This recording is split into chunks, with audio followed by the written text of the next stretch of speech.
Before CGI ruled the multiplex, and long before superhero stunts were simulated in server farms, there was a time when action movies flirted with real danger, and in 1993, Cliffhanger swung into cinemas, with a kind of death-defying stunts that made palms sweat, knees lock, and jaws drop. Directed by Renny Harlin and starring Sylvester Stallone in his peak physical form, Cliffhanger isn't just a mountain-set action thriller, it's a white-knuckle survival epic, built on sheer cliffs, brutal conditions, and an unrelenting pace.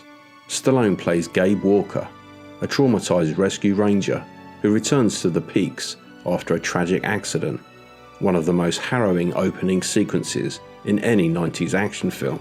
But behind the white-knuckled suspense of that scene, and many others, lies a seamless blend of practical effects, real stunt work, and just the right dose of visual trickery. The film's story centers around a mid-air heist gone sideways, as a gang of thieves, led by a perfectly villainous John Lithgow, lose $100 million across the peaks and are forced to retrieve it with help from the very rescue crew they aim to kill. It's a simple but effective excuse to send characters scaling rocks, dodging gunfire, and leaping off cliffs. One of the film's standout elements is its blend of practical stunts and visual effects work. Whilst much of the action was achieved for real, often at terrifying heights, the production also made use of bluescreen shots, miniature models, and subtle optical effects to enhance the sense of danger without sacrificing realism. The combination ensured audiences questioning where reality ended and cinematic illusion began. The most famous stunt in Cliffhanger earned a place in the Guinness World Records. A mid-air transfer between two planes via a zip wire, performed at 15,000 feet by stuntman Simon Crane. The sequence cost over $1 million to execute and remains one of the most daring feats ever captured on film. Crane also doubled Stallone for some of the more extreme climbing moments, working alongside professional mountain climber Wolfgang Gulich, who was brought in to perform the most technically challenging ascents. Tragically, Gulich passed away in a car accident just a few years later, but his work here stands as a testament to his incredible skill. But whilst many stunts were performed for real, others required sleight of hand. Miniature models were employed for the helicopter crash near the end of the film, detailed enough to trick the eye, aided by motion-controlled cameras and optical compositing. Meanwhile, blue screen effects were used to insert actors into deadly environments, adding depth to distant shots without compromising safety.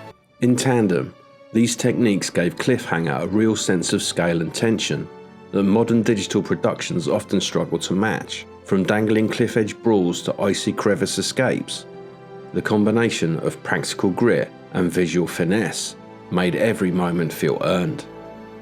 The supporting cast: Michael Rooker as the ex-friend, Janine Turner as Gabe's love interest and moral anchor, and Rex Lynn, Leon, and a young Craig Fairbrass as memorably ruthless henchmen. But it's John Lithgow's theatrical and vicious Eric Whalen who steals scenes with a gleeful menace.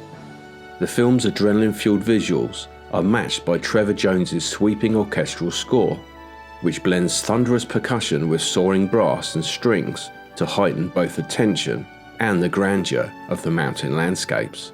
Jones's music alternates between driving, pulse-pounding motifs for the action scenes and more introspective melodic passages that underscore Gabe's personal struggles, giving Cliffhanger a musical identity as distinctive as its visuals. Cliffhanger grossed over $250 million worldwide, reinvigorated Stallone's career, and became a mainstay in 90s video shops.